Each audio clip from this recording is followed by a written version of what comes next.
क्या ये तय हो गया है कि यूक्रेन को अपनी जमीन खोनी होगी? क्या ये तय हो गया है कि इस लड़ाई के अंदर जो कि बीते 3 सालों से जारी है उसके अंदर रूस जीतेगा, यूक्रेन हारेगा, या अभी पिक्चर बाकी है? रूस किन मुद्दों के ऊपर समझौता कर सकता है या रूस को कहां झुकना पड़ सकता है, क्योंकि अभी तो यूक्रेन के करीब करीब 20% हिस्से के ऊपर रूस की फौजें काबिज हैं।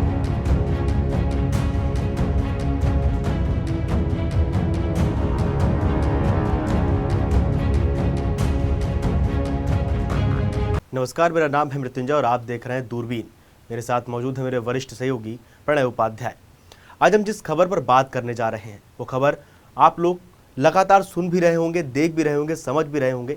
खबर है रूस, यूक्रेन और अमेरिका से जुड़ी हुई। रूस के राष्ट्रपति पुतिन और अमेरिका के राष्ट्रपति ट्रंप के बीच में क्या कुछ चल रहा है? क्या उन्होंने आपस में हाथ मिला लिया है? क्योंकि यूक्रेन के राष्ट्रपति जब अमेरिका आए, जिस तरह की बहस हुई, उसके बाद तमाम तरह के कयास, तमाम तरह की अटकलें सामने आई। क्यों पड़े? क्या लगता है जो हाथ फोटो में मिलाया है या वास्तव में भी मिल गया है? तस्वीर पुरानी है, जो जिस समय डोनाल्ड ट्रंप पिछली बार राष्ट्रपति थे उस समय की तस्वीर है, जब व्लादिमीर पुतिन के साथ उनकी मुलाकात हुई थी। एक बार फिर दोनों की मुलाकात होने जा रही है, जल्दी ही ये मुलाकात होगी। यानी इसका जो वर्जन 2 है या कह लीजिए 2.0 वो जल्दी ही नजर आएगा। लेकिन उससे पहले सबसे बड़ा सवाल यह है कि क्या ज़ेलेंस्की और यूक्रेन को लेकर सौदा हो गया है इन दोनों के बीच में? क्या यह तय हो गया है कि यूक्रेन को अपनी जमीन खोनी होगी? क्या यह तय हो गया है कि इस लड़ाई के अंदर जो कि बीते 3 सालों से जारी है उसके अंदर रूस जीतेगा, यूक्रेन हारेगा, या अभी पिक्चर बाकी है? बिल्कुल, सवाल ये है कि अगर अमेरिका और रूस मिल जाते हैं तो फिर यूक्रेन का क्या? देखिए, अगर ये दोनों मिल जाते हैं तो सारा गणित, सारा समीकरण ही गड़बड़ा जाएगा। जिसको लेकर हलचल, जिसको लेकर हड़बड़ाहट, जिसको लेकर घबराहट, परेशानी जो है वो केवल यूक्रेन में नहीं है, ज़ेलेंस्की के मन में नहीं है, बल्कि यूरोप के कई देश इस चीज़ को लेकर परेशान हैं। क्योंकि अभी तक जो कुछ चलता रहा उसके अंदर 2 खेमे थे। हम कोल्ड वॉर की बात कर रहे हैं, हम उस समय की बात कर रहे हैं जब 2 महाशक्तियों के बीच में एक शीत युद्ध चलता था, अमेरिका और सोवियत संघ। सोवियत संघ के विघटन के बाद 1991 के बाद यूक्रेन का जन्म हुआ। यूक्रेन एक स्वतंत्र देश के तौर पर जो है अस्तित्व में आया, लेकिन उसके बावजूद उस जो कोल्ड वॉर थी उसका असर चलता रहा। और उस कोल्ड वॉर का ही असर था कि अमेरिका और रूस 2 अलग अलग धुरियों में थे, और इन धुरियों को के नज़दीक आने से पूरी दुनिया की जो जियोपॉलिटिक्स है वो एक किस्म से एक अलग शीर्षासन करते हुए नजर आएगी। हालांकि इसके अलग अलग तर्क हैं, क्यों ऐसा हो रहा है, आखिर डोनाल्ड ट्रंप ऐसा क्यों कर रहे हैं, अमेरिका की फॉरेन पॉलिसी का ये शीर्षासन वो क्यों करवा रहे हैं, कि वो रूस के साथ हाथ मिलाना चाहते हैं, यूक्रेन को दरकिनार कर देना चाहते हैं, ज़ेलेंस्की के नाम, पद और कद के ऊपर सौदा कर लेना चाहते हैं। आखिर ऐसा क्या बदल गया है? बदला यह है कि एक तो डोनाल्ड ट्रंप जो बदले हुए समीकरण के साथ आए हैं वो अपने आप को आते ही लिख दिया America is back. America is back. America को वो ग्रेट बनाना चाहते हैं। वो पुरानी जितनी परिपाटियां हैं, पुराने जितने बने हुए धारणाओं के शिखर हैं, उनको वो ढा देना चाहते हैं, वो उनको बदल देना चाहते हैं। वो एक नई इबारत लिखना चाहते हैं। इस इबारत के लिखने के अंदर ही वो एक नया परमुटेशन कॉम्बिनेशन बनाते हुए लिखना चाहते हैं। हालांकि 2014 के अंदर भी, 2016 में जब डोनाल्ड ट्रंप आए थे, 2014 की तारीख का जिक्र हम यहां पर इसलिए कर रहे हैं क्योंकि उस समय यूक्रेन से क्राइमिया अलग हुआ था, और यूक्रेन से जब क्राइमिया अलग हुआ था तो उस यूक्रेन के क्राइमिया को अलग करने के बाद में G7 जो G8 था, वो G8 जो है वो घट के G7 हो गया था, क्योंकि वहां से रूस को अलग कर दिया गया था। और डोनाल्ड ट्रंप जब 2016 के अंदर राष्ट्रपति बने थे तब भी उन्होंने जो है इस बात की वकालत की थी कि ये G7 जो है ये नहीं चलना चाहिए, रूस को हमको साथ में लेकर चलना चाहिए। तब भी वो इस बात के पक्षधर थे कि ठीक है, रूस के साथ जो हो गया सो हो गया। लेकिन फिर भी उस समय वो राष्ट्रपति के तौर पर नए थे, उन्हें शायद इतना अनुभव नहीं था। एस्टैब्लिशमेंट उनके साथ में उनको इस बात पे रजामंद कर पाया कि रूस को एलिनेट रखने में ही, एक्सपेरिमेंटल मूड में थे, रूस को अलग रखने में ही फायदा है। रूस की अमेरिका की फॉरेन पॉलिसी लगातार यही रही है, रूस उसका एक विरोधी है, उसका एक दुश्मन है, और इसीलिए इसमें बदलाव करने की जरूरत नहीं है। और उस दौरान शायद डोनाल्ड ट्रंप का ज्यादा फोकस रूस की बजाय इस बात के ऊपर था कि अफगानिस्तान से अमेरिका की फौजों को कैसे वापस लाया जाए, यूरोप से नाटो की फंडिंग को कैसे कम किया जाए। लेकिन वो सारी चीजें उस समय एक्सपेरिमेंटल थी। वो मिडिल ईस्ट का जो इलाका था वहां पर नए प्रयोग करना चाहते थे, लेकिन वो भी एक्सपेरिमेंटल था। लेकिन अब जब वो दोबारा राष्ट्रपति बनकर आए हैं, बहुत सारी चीजें वो बदलने के मूड में आए हैं और आते ही उन्होंने आनन फानन जिस तरीके के आदेश देना शुरू किए हैं, वो ये बताते हैं कि अभी बहुत कुछ बदलने वाला है। और जो बदला है उसकी एक झलक, एक झांकी तो हमें यहां पर मिल गई उस मीटिंग के अंदर, जो डोनाल्ड ट्रंप और यूक्रेन के राष्ट्रपति व्लादिमीर ज़ेलेंस्की के बीच में हुई। लेकिन अगर उसके बाद आप देखें, लगातार जो बयान आ रहे हैं डोनाल्ड ट्रंप ने कहा कि व्लादिमीर ज़ेलेंस्की ने अमेरिका का अपमान किया है। ज़ेलेंस्की के सुर भी बदलते हुए नजर आए, हालांकि लंदन के अंदर वो मीटिंग करने के लिए गए थे। लेकिन ये डोनाल्ड ट्रंप का सोशल मीडिया पोस्ट देखिए, और देखिए यहां पर बिटवीन द लाइंस पढ़ने की कोशिश करते हैं कि आखिर डोनाल्ड ट्रंप के मन में क्या चल रहा है, कि वो अपनी सोशल मीडिया पोस्ट में वो बता रहे हैं। वो क्या कह रहे हैं? We should spend less time worrying about Putin, यानी पुतिन की चिंता करने में हमें वक्त जाया नहीं करना चाहिए, क्योंकि पुतिन इतना बड़ा फैक्टर नहीं है। डोनाल्ड ट्रंप क्या कर रहे हैं? डोनाल्ड ट्रंप कहीं ना कहीं जमीन तैयार कर रहे हैं इस मीटिंग की। डोनाल्ड ट्रंप ये बता रहे हैं कि उनका हाथ मिलाना कोई ऐसी बड़ी बात नहीं है, पुतिन को लेकर चिंता करने की जरूरत ही नहीं है, जो कि बीते 4 साल में यानी 2020 से लेकर 2024 तक ऐसा लग रहा था कि अमेरिका का दुश्मन नंबर 1 पुतिन है, दुश्मन नंबर 1 रूस है। डेमोक्रेसी को बचाने के लिए, दुनिया को बचाने के लिए, रूस से सबको बचाने के लिए अमेरिका एक छत्र छाया लेकर आया है, जिसके अंदर यूक्रेन की जो लड़ाई है वो दरअसल डेमोक्रेसी की लड़ाई है, दरअसल वो दुनिया के लिए लड़ाई है। और दुनिया के अंदर अगर सत्य जिंदा है तो वो तभी रह सकता है जब यूक्रेन जीते और रूस हारे, क्योंकि ये ग्लोबल वर्ल्ड ऑर्डर की लड़ाई है। ये अमेरिका की दलीलें थी, ये जो बाइडेन की दलीलें थी। लेकिन डोनाल्ड ट्रंप, जैसा मैंने कहा कि वो आते ही अमेरिकी फॉरेन पॉलिसी का शीर्षासन करवा रहे हैं, वो यहां पर कह रहे हैं we should spend less time worrying about Putin and more time worrying about migrant rape gangs, drug lords, murderers and people from mental institute entering our country so that we don't not end up like Europe। 2 चीजें इसके अंदर महत्वपूर्ण हैं। एक, ये शब्द Europe, साथ ही ये सारी बातें जो उन्होंने कही हैं, ये सारी बातें बताते हैं फॉरेन पॉलिसी पे बहुत ज़्यादा चिंता करने की ज़रूरत नहीं है। ये विदेशी जो डर की बूगी खड़ी की गई है उसको मैं नहीं मानता हूं। पुतिन बहुत बड़ा खतरा नहीं है, अमेरिका के लिए ज़्यादा बड़ा खतरा ये इश्यूज हैं जो कि डोमेस्टिक इश्यूज हैं, जिसके मुद्दे के ऊपर उन्होंने चुनाव लड़ा था। साथ ही यूरोप, यानी आप देखिए यूरोप को माना जाता था, अमेरिका और यूरोप दूसरे विश्व युद्ध के बाद से साथ रहे, हमेशा साथ लड़ते रहे।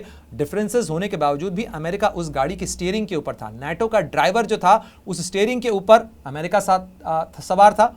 अमेरिका के पास में सबसे ज़्यादा फंडिंग है, हथियार है, और एक तरीके से रूस के खिलाफ शीत युद्ध के बाद से हम ये भी कह सकते हैं कि अगर अब ये तस्वीर दोहराई जाती है, डोनाल्ड ट्रंप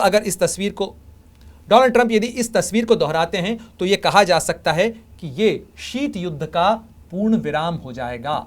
शीत युद्ध यहां से वो खत्म कर देंगे, ये साफ नजर आता है जो उनके बयानों के अंदर वो यहां पर दिखाने की कोशिश कर रहे हैं। और ये जो सारी चीजें हैं ये इंडिकेटर हैं। इसको लेकर जाहिर तौर पर डोनाल्ड ट्रंप का ये जो रवैया है, जैसे वो ऐसे कर रहे हैं अग्रेसिव, ये जो उनका एग्रेसिव बिहेवियर है, साथ ही उनकी जो मुट्ठी भींची हुई है, वो ये बताती है कि अब डोनाल्ड ट्रंप डिसाइड कर चुके हैं। डोनाल्ड ट्रंप जो डिसाइड कर चुके हैं, उनके इस डिसीजन के बाद से काफी घबराहट है यूरोप के कई राजधानियों के अंदर, क्योंकि अमेरिका के साथ में जो सारा अलाइनमेंट है, ग्लोबल ऑर्डर का जो अभी तक चली आ रही परंपरा थी वो बदल रही है मृत्युंजय। और इसलिए जो है वो सारी छटपटाहट, सारी उथल पुथल जो है, जो उथल पुथल आपको जियोपॉलिटिक्स से लेकर बाजार तक में नजर आती है, चीजें अनसर्टेन हो रही हैं। डोनाल्ड ट्रंप सारी चीजों को बदल देना चाहते हैं। वो एक एड की जो टैगलाइन थी ना, घर भर के बदल डालूंगा, तो कुछ इस अंदाज में, किस मोड के अंदर वो नजर आ रहे हैं। ऐसे में डोनाल्ड ट्रंप ये भी नहीं सोच रहे हैं कि जिन चीजों को वो बदलने की बात कर रहे हैं उनकी जड़ें काफी गहरी हैं। अगर पुरानी जड़ों वाली चीज को किसी को अगर आप उखाड़ते हैं, बदलने की कोशिश करते हैं, तो वो बहुत सारी मिट्टी भी साथ लेकर आती है। लेकिन फिलहाल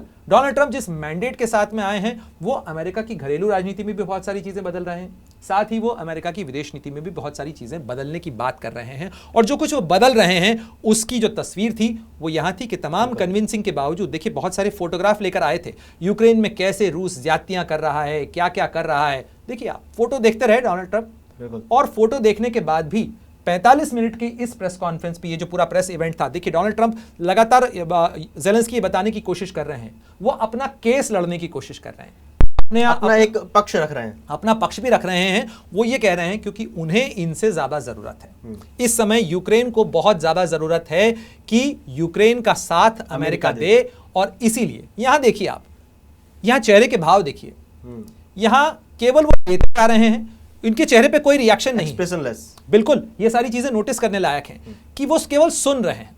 और ये कागज लेने के बाद भी ठीक है, आप कहना चाहते हैं, सुन रहा हूं, उसके बावजूद ये जब पूरी प्रदर्शनी खत्म हो जाती है, सारे फोटोग्राफ दिखा लेते हैं, यहां पर आप देखिए किसी तस्वीर को देखकर जो तस्वीर उन्होंने ली है उस पर उनका गौर नहीं है, वो यहां उनके हाथ से दूसरी तस्वीर लेते हैं, उसे जमा करते हैं, उसके बाद अगली तस्वीर लेते हैं और बस उन्हें पता है, मुझे पता है कि तुम क्या कहना चाहते हो, मुझे पता है कि तुम क्या दलील देने की कोशिश करोगे, लेकिन हम यहां इन दलीलों से आगे बढ़ने के लिए आए हैं। जाहिर तौर पर ज़ेलेंस्की के तमाम बयान अगर आप देखें तो ज़ेलेंस्की यहां यह बताते हुए नजर आ रहे थे कि कैसे उनके साथ अमेरिका को रहना चाहिए, वो अपना केस सॉलिसिट कर रहे थे। लेकिन क्या हुआ? फिर हुआ ये जो पूरी दुनिया ने देखा, किस तरीके से ज़ेलेंस्की को कॉर्नर किया गया। यहां पर दो शख्स जो नजर आ रहे हैं, जेडी वैंस और अमेरिका के राष्ट्रपति डोनाल्ड ट्रंप, दोनों ये तय करके बैठे थे कि ज़ेलेंस्की जो कुछ कह रहे हैं उससे तो कम से कम लड़ाई खत्म नहीं होगी। अगर हम ये तय कर चुके हैं कि लड़ाई खत्म करनी है तो इस लड़ाई को खत्म कराने की तस्वीर अलग होगी, और उसको खत्म करवाने के लिए यह जरूरी है कि ज़ेलेंस्की को इस बात के लिए राजी किया जाए, जो राजी नहीं होते नजर आ रहे थे। और इन्हीं चीजों के बीच में मामला गड़बड़ा रहा था, और उसी के गड़बड़ाने के बाद में जब ज़ेलेंस्की छोड़कर गए हैं, उसके बाद डोनाल्ड ट्रंप जो है वो सामने आए, और उसके बाद साफ कह रहे हैं डोनाल्ड ट्रंप कह रहे हैं कि ही ओवरप्लेड हिज हैंड, वो अपने हाथ से ज्यादा चीज लेना चाहते थे, साथ ही वो जितनी ताकत न रखते हैं उससे ज्यादा वो दिखाने की कोशिश कर रहे थे, और इस रवैये के साथ में, स्ट्रॉन्ग हैंड के साथ में, यहां पर हम इस लड़ाई को नहीं खत्म करवा पाएंगे। मृत्युंजय, तो ये सवाल जी ये था, डोनाल्ड ट्रंप ने स्टार्टिंग से ही बोलना शुरू किया, you are gambling with third world war. इसका क्या कारण लग रहा है? एक तरफ शीत युद्ध खत्म होने की बात चल रही है, एक तरफ वो ज़ेलेंस्की को कह रहे हैं कि आप तृतीय विश्व युद्ध के साथ जुआ खेल रहे हैं, यानी न्योता ही दे रहे हैं आप उसे तृतीय विश्व युद्ध का। अगर आप युद्ध विराम नहीं करते, आप शांति समझौता नहीं करते हैं, तो तृतीय विश्व युद्ध का फैक्टर कैसे बन रहा है यहाँ पे? तीसरे विश्व युद्ध का फैक्टर ऐसे बन रहा है कि अगर आप देखिए, रूस और यूक्रेन के बीच में बीते 3 सालों के वक्त से करीब करीब इस पूरे इलाके के अंदर लड़ाई चल रही है। ये रूस और यूक्रेन का बॉर्डर है, और ये रशिया है, और ये यूक्रेन है। यहां पर 23 और 24 फरवरी 2022 से लड़ाई चल रही है, ठीक है। इस लड़ाई के बीच में चाहे चेर्नोहाई का इलाका हो, ठीक है, सुमी, खार्किव, ये सारे इलाके हैं। चेर्नोहाई के अंदर का जो या ज़ाइटोमेर है, ये वो इलाके हैं जहां पर न्यूक्लियर पावर प्लांट भी हैं यूक्रेन के। यूक्रेन के पास एक जमाने के अंदर न्यूक्लियर हथियार भी हुआ करते थे, जब ये सोवियत संघ का हिस्सा था। और सोवियत संघ का हिस्सा होने के कारण उस समय जो रूस की या सोवियत संघ की बॉर्डर्स थी वो लगती थी यहां तक, यानी वो लगती थी इस इलाके तक, हंगरी से, रोमानिया से, मोल्डोवा यहां पर, ठीक है। इसके अलावा पोलैंड से, लिथुआनिया, यहां से ये बेलारूस भी जो है वो उस समय सोवियत संघ का हिस्सा था, यूक्रेन सोवियत संघ का हिस्सा था, ये सारा जो है ये पूरा सोवियत संघ का हिस्सा था। तो रूस की बॉर्डर्स यहां तक लगती थी। उसके बाद जब 1991 के अंदर विभाजन हुआ, या कहा जाए सोवियत संघ का विघटन हुआ, तब उस दौरान जो है यूक्रेन एक अलग देश बना, बेलारूस एक अलग देश बना। और यूक्रेन जो था उस जमाने में, यूक्रेन के ये क्राइमिया का इलाका है मृत्युंजय, यही इलाका जो है वो 2014 के अंदर रूस ने यूक्रेन से लिया था, और माना जाता है कि यही जो है ये मॉडर्न टाइम में विवाद की जड़ है।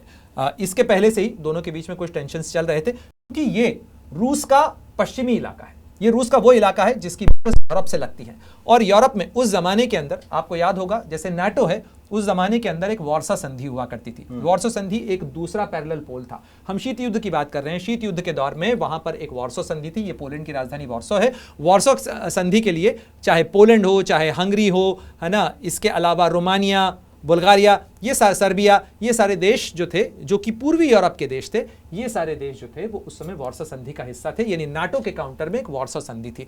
उसमें सोवियत संघ एक गारंटर था, जैसे अमेरिका नाटो का गारंटर है और यूरोप के दूसरे देश उसके हिस्सेदार हैं, उसके गारंटर हैं। उसी तरीके से वार्सा संधि के अंदर भी उसी तरीके के टर्म्स थे कि अगर पोलैंड के ऊपर कोई देश हमला करता है तो इसे नाटो की तरह वार्सा संधि के देश भी अपने आप पर हमला मानेंगे और उसका जवाब दिया जाएगा। ये शीत युद्ध का उस समय का कंस्ट्रक्शन था या आर्किटेक्चर था। 1991 के बाद जैसे ही स्थिति बदली, उसके बाद धीरे धीरे यूरोप का प्रभाव बढ़ने लगा। यूक्रेन जो है उसके ऊपर यूरोप का असर नजर आने लगा, और इसीलिए यहां पर धीरे धीरे रूस का प्रभाव घटने लगा। और रूस के इस घटते प्रभाव के कारण ही जो है वो यहां पर अगर आप देखें तो यूक्रेन की स्वतंत्रता और परमाणु हथियारों का त्याग ये एक घटना हुई थी, क्योंकि जब 1991 में सोवियत संघ के विघटन के बाद यूक्रेन स्वतंत्र हुआ तो उसके बाद में यूक्रेन को संवैधानिक राष्ट्र घोषित करने के लिए रोनाल्ड रीगन और मिखाइल गोर्बाचोव, इन दोनों के बीच में, या उस समय की जो बोरिस येल्त्सिन जो थे, उस समय सोवियत संघ की सरकार के बीच में समझौते हुए और उसके बाद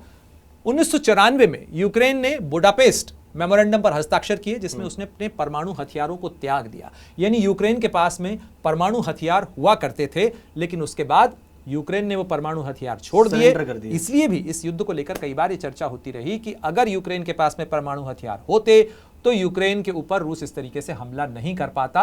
यूक्रेन के अंदर इस चीज को लेकर वहां की राजनीति के अंदर एक छटपटाहट थी और उसके बाद से यूक्रेन की राजनीति के अंदर कई उतार चढ़ाव नजर आए, जिसके अंदर 2004 की जो ऑरेंज रेवोल्यूशन थी वो थी, उसके बाद 2014 का यूरो मैदान क्रांति जो थी वो यहां पर हुई, और डेमोक्रेसी और यूरोपीय एकीकरण, यानी हमें यूरोप के साथ जुड़ना है, हमें रूस से अलग होना है, हमें सोवियत संघ से हम अलग हो चुके हैं, हमें रूस से अलग होना है। यानी एक जमाने में यूक्रेन का मुंह जो है वो मॉस्को की तरफ हुआ करता था और पीठ यूरोप की तरफ हुआ करती थी। चीजें बदली और उसके बाद यूक्रेन की पीठ रूस की तरफ होने लगी और मुंह यूरोप की तरफ होने लगा, और इसी बदलाव को लेकर, नाटो के बढ़ते हुए कदम को लेकर रूस के अंदर छटपटाहट थी। ये केवल एक ऐतिहासिक परिप्रेक्ष्य है, लेकिन ये लड़ाई जो है, इस लड़ाई में बार बार यही फैक्टर आता है कि ये लड़ाई जब खत्म होगी तो उसके खत्म होने को लेकर क्या फॉर्मूला बन रहा है और कैसा फॉर्मूला बन रहा है, और वो जो फॉर्मूला बन रहा है उस फॉर्मूले के अंदर यूक्रेन कहाँ है, रूस कहाँ है और यूक्रेन क्या कह रहा है। इस बात का डर तो इन्हें भी होगा ज़ेलेंस्की को कि अगर अमेरिका और रूस मिल गए, क्योंकि जिस तरह से जो बहस हुई, आखिर के जो 10 मिनट लोगों की मीटिंग के कॉन्फ्रेंस के थे, वो जिस तरह से पूरी दुनिया ने उसको देखा, वो डर ज़ेलेंस्की को भी होगा कि अगर ये लोग मिल गए तो उसकी तैयारी। बिल्कुल, एकदम आपने ठीक कहा कि ज़ेलेंस्की इस समय बहुत घबराए हुए हैं, इसलिए उन्हें एक पोल नहीं मिलता है तो वो दूसरे पोल की तरफ जा रहे हैं, और यही वजह है।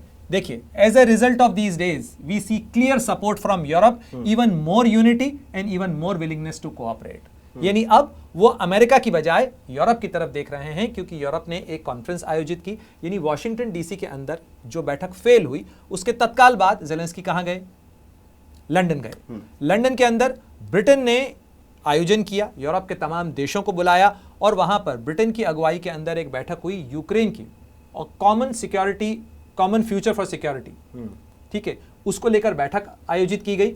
सिक्योर फ्यूचर की इस बैठक के अंदर ब्रिटेन ने, देखिए यहां लिखा हुआ है, ये खुद ज़ेलेंस्की लिख रहे हैं, the United Kingdom, the European Union and Turkey, ये नाटो का सदस्य है, इसमें कई देश नाटो के सदस्य हैं और इसमें कई देश नाटो के सदस्य, ये तुर्की जो है ये नाटो का सदस्य है। तो नाटो के अंदर इस समय एक बंटवारा देखने को मिल रहा है, जहां पर उसका सबसे बड़ा जो गारंटर है, सबसे बड़ा जो फंडर है वो अमेरिका है। अमेरिका इस समय इस लड़ाई को खत्म कराने के लिए यूक्रेन के ऊपर दबाव डाल रहा है कि हमने आपको बहुत मदद दी है, लेकिन इस लड़ाई को खत्म कराने पर अब ध्यान दिया जाए, इस लड़ाई को हम आगे नहीं खींचना चाहते हैं। वहीं यूरोप घबराया हुआ है, यूरोप के अधिकतर देशों को लग रहा है कि अगर रूस जीत गया, क्योंकि इस लड़ाई के अंदर यूक्रेन तो जीतता हुआ नजर नहीं आ रहा है, तो ये जो है, वही बात है कि वो तो मदद मांग रहे हैं, हर कोई व्यक्ति मदद उसी से मांगता है जिससे लगता है कि वो मुझसे ताकतवर है, या वो मेरी सहायता कर सकता है। मदद आदमी हमेशा अपने से श्रेष्ठ से मांगता है। बिल्कुल। तो वो वहां मदद मांगने गए, मदद मांगने गए और बात बिगड़ गई। अब वो दोनों ताकतवर अगर आपस में मिल गए तो क्या होगा? अगर दोनों ताकतवर आपस में मिल गए तो नुकसान यूक्रेन का होगा, जैसे कि यूक्रेन का नुकसान पहले भी हो चुका है। यूक्रेन 2014 में क्राइमिया खो चुका है। डॉनबास और लोहांस्क का जो इलाका है, उस इलाके के अंदर जमीन यूक्रेन को खोनी पड़ सकती है, इस बात का एहसास ज़ेलेंस्की को भी है। इसीलिए आप देखिए वो अमेरिका को छोड़ना नहीं चाहते हैं। Of course we understand the importance of America and we are grateful for all the support we have received from the United States. बार बार शुक्रिया कह रहे हैं, धन्यवाद दे रहे हैं, अपने आप को बता रहे हैं कि क्योंकि इसी पर तो मामला बिगड़ा था, जब जेडी वैंस ने कहा था कि आप जरा सा शुक्रिया तक अदा नहीं कर रहे हैं, हमने आपकी कितनी मदद की है उसके अंदर। और उसके बाद से अपने कई सोशल मीडिया पोस्ट में, कई ट्वीट्स के अंदर ज़ेलेंस्की जो हैं वो धन्यवाद जता चुके हैं। लेकिन अब देखिए, इसके अंदर उन्होंने अमेरिका की बजाय यूरोप को पहले रखा है। यहां पर अमेरिका के बारे में कहा है कि अमेरिका हमारे लिए जरूरी है। There has not been a day when we haven't felt gratitude. It's gratitude for the preservation of our independence. Our resilience in Ukraine is based on what partners are doing for us and for their own security. यहाँ वो दोनों की बात कर रहे हैं, बार बार जिस शब्द का वो इस्तेमाल कर रहे हैं, gratitude, gratitude, grateful, बार बार उन्हें ये जताने की जरूरत पड़ रही है कि प्रभु मान जाओ, मैं आपका कृतज्ञ हूं, मैंने ऐसा कुछ भी नहीं कहा, गलती हो गई, अब छोड़िए। ठीक है। एंड यहां वो क्या कह रहे हैं, what we need is peace, not endless war, and that's why we say security guarantees are the key to this. यहां सबसे महत्वपूर्ण बात है, वो चाह रहे हैं कि आप जो भी समझौता करें, कम से कम हमें सिक्योरिटी की गारंटी तो दीजिए। हमें सुरक्षा की गारंटी क्या है, क्या गारंटी है इस बात की कि आप दोनों हाथ मिला लेंगे तब तो और भी बड़ा खतरा हो जाएगा, क्योंकि पुतिन तब जो करना चाहेंगे वो कर लेंगे, अमेरिका उसकी तरफ पीठ फेर लेगा, यूरोप बचना चाहेगा, क्योंकि यूक्रेन के अलावा जो यूरोप के देश हैं, क्योंकि जो नॉर्ड स्ट्रीम 2 जो पाइपलाइन जाती है, यूरोप के सामने ऊर्जा का संकट है, और यूरोप को जो ऊर्जा की सप्लाई है, जो हीटिंग गैस की सप्लाई है नॉर्ड स्ट्रीम 2 से, वो जाती है रूस से। जर्मनी, फ्रांस, कई देश उसका इस्तेमाल करते हैं, इटली उसका इस्तेमाल करते हैं, और इसलिए जर्मनी जैसा जो कि यूरोप का सबसे बड़ा इंजन है, उसके सामने ऊर्जा का संकट है, और उस ऊर्जा के संकट को नॉर्ड स्ट्रीम 2 जैसी जो पाइपलाइन है वो पूरा करती है, रूस से आती है। और इसीलिए ज़ेलेंस्की चाह रहे हैं सिक्योरिटी की गारंटी, कि हमें सिक्योरिटी की गारंटी तो दीजिए, हम किसी भी समझौते पर अगर मान जाते हैं तो उसमें सिक्योरिटी की गारंटी क्या है, वो सिक्योरिटी की गारंटी जो वो मांग रहे हैं, वो सिक्योरिटी की गारंटी क्या है। यूक्रेन अमेरिका से सुरक्षा की गारंटी की उम्मीद कर रहा है, खासतौर पर रूस के खिलाफ अपनी प्रभुता और क्षेत्रीय अखंडता की रक्षा के लिए। यूक्रेन क्या चाहता है, वो चाहता है कि अमेरिका उसे मजबूत सैन्य समर्थन दे, हथियारों की आपूर्ति दे, और एक ऐसी संधि बनाए जो नाटो के आर्टिकल 5 की तरह हो, जिसमें एक हमले को सभी सहयोगियों पर हमला माना जाता है। यानी आप नाटो नहीं दे सकते, ना दें, लेकिन कम से कम कोई एक वो अधिकार दे दें हमें, वो सुरक्षा की ऐसी छतरी दी जाए जिसके अंदर यूक्रेन कम से कम बच सके, क्योंकि जबरा मारे और रोवे भी ना दे। तो उनकी स्थिति कुछ इस तरीके की ही, भाई उनका पड़ोसी इस किस्म का है जिसकी ताकत बड़ी है, जो 3 साल से लड़ रहा है, और जो खतरा आप जता रहे हैं, ये खतरा ज़ेलेंस्की को भी है कि भाई आप तो बड़े लोग हो, आप किसी भी दिन हाथ में ला लोगे, हमारा क्या। सही बात है, इसीलिए वो गए भी थे कि एक बड़ा समर्थन अगर उन्हें मिल जाता है तो कहीं ना कहीं पुतिन थोड़े फीके नजर आते। अगर ये मीटिंग सफल रहती ट्रंप के साथ तो कहीं ना कहीं पुतिन जो है वो थोड़े से फीके नजर आते। देखिए इस समय, और बाइडेन के टाइम पे ऐसा था, बिल्कुल बाइडेन के टाइम पे ऐसा था, और रूस यूक्रेन जंग के भीतर जो सब कुछ मुश्किल रूस के लिए होना था, अब तो वो लगता है कि लगभग हो चुका है। अब उनके लिए कहीं ना कहीं एक कंफर्ट जोन आया है, क्योंकि सीधे ट्रंप उनसे बात कर रहे हैं। ट्रंप ये तय कर चुके हैं, वो एक लेगेसी बनाना चाहते हैं कि उन्होंने लड़ाई खत्म करवाई, चाहे वो इजराइल और हमास के बीच चल रही जंग हो, पश्चिम एशिया का संकट, हम शांति दूत हैं, हम शांति दूत हैं, हमने करवाया। अमेरिका की ताकत, अमेरिका की हनक को वो साबित करना चाहते हैं, वो साबित करना चाहते हैं, और उस टेबल के ऊपर। और आप देखिए उसका एक छोटा सा नमूना यहाँ पे देखिए, रूस इस समय क्या फील कर रहा है। ये दिमित्री मेदवेदेव हैं, जो कि बड़े करीबी हैं व्लादिमीर पुतिन के, और पुतिन के बाद में ये पुतिन राष्ट्रपति रहे तो ये प्रधानमंत्री रहे, जब ये राष्ट्रपति बने तो पुतिन प्रधानमंत्री रहे, इतने करीबी हैं। और इस समय पुतिन के बाद नंबर 2 है नेशनल सिक्योरिटी काउंसिल है जो रूस की। वो क्या लिखते हैं, the anti Trump Russophobic covens gathered in London to swear allegiance to the Nazi nobodies in Kyiv. It's a shameful sight, worse than the verbal diarrhea of the clown in Oval Office. They want to continue the war till the last Ukrainian.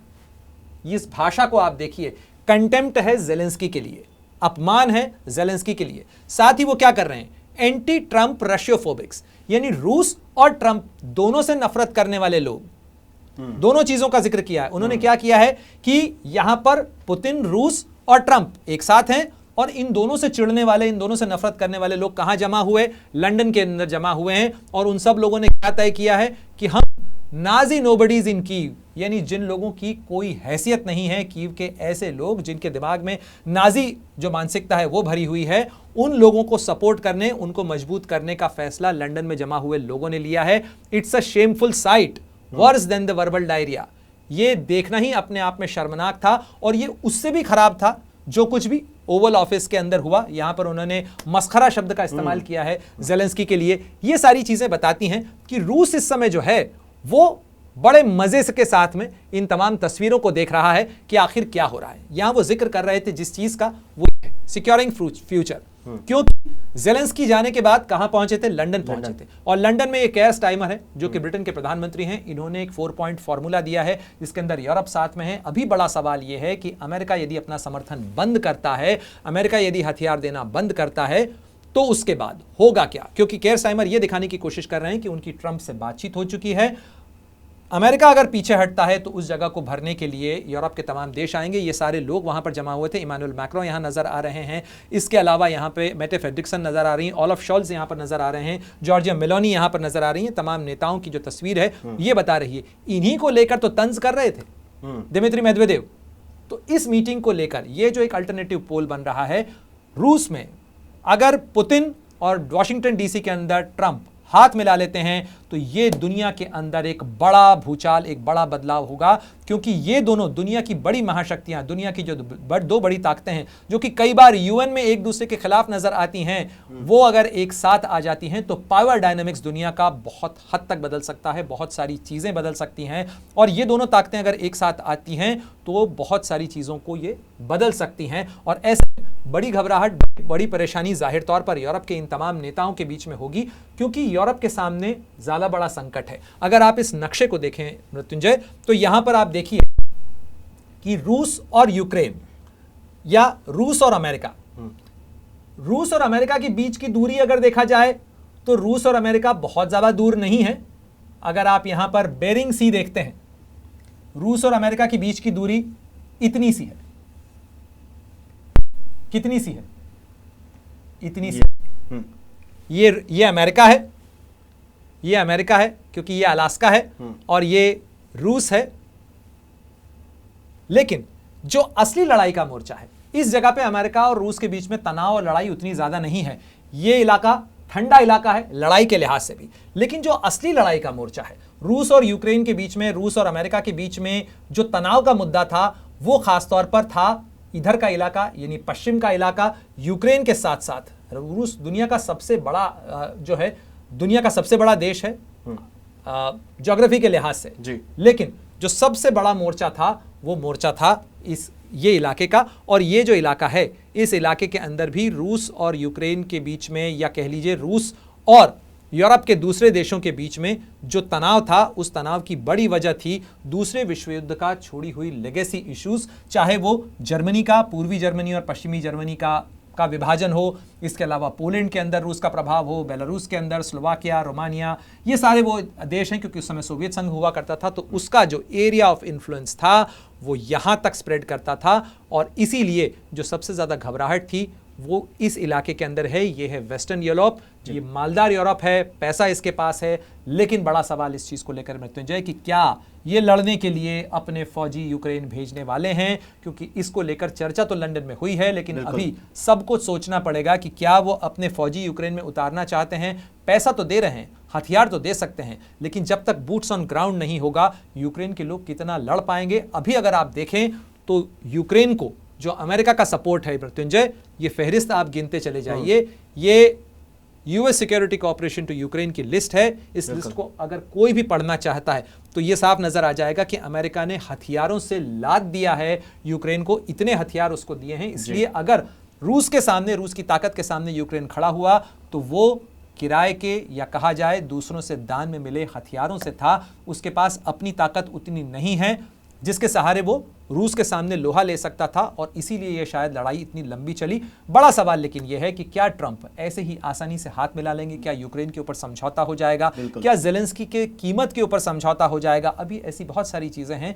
जो स्पष्ट होना बाकी हैं। हालांकि Trump ने ये भी संकेत दिए हैं कि कुछ समझौता रूस को भी करना पड़ सकता है। रूस क्या समझौता करेगा? मुझे लगता है दर्शक अगर इस पर कोई कमेंट देना चाहें तो जरूर बताइएगा। आपको क्या लगता है कि रूस किन मुद्दों के ऊपर समझौता कर सकता है, या रूस को कहां झुकना पड़ सकता है? क्योंकि अभी तो यूक्रेन के करीब 20% हिस्से के ऊपर रूस की फौजें काबिज हैं। बिल्कुल, बहुत बहुत धन्यवाद प्रणय ये सारी जानकारी हम तक पहुंचाने के लिए। और जैसा आपने कहा कि हमें कमेंट करके जरूर बताइए आप लोगों को क्या लगता है इस पूरे विवाद पे, जरूर बताइएगा। और देखते रहिए अमर उजाला। अगर आप ये वीडियो YouTube पर देख रहे हैं तो हमारे चैनल को सब्सक्राइब कर बेल आइकन दबाएं, और Facebook पर देख रहे हैं तो हमारे पेज को लाइक करें। 8 मिलियन प्लस सब्सक्राइबर, आपके इस भरोसे के लिए बहुत धन्यवाद।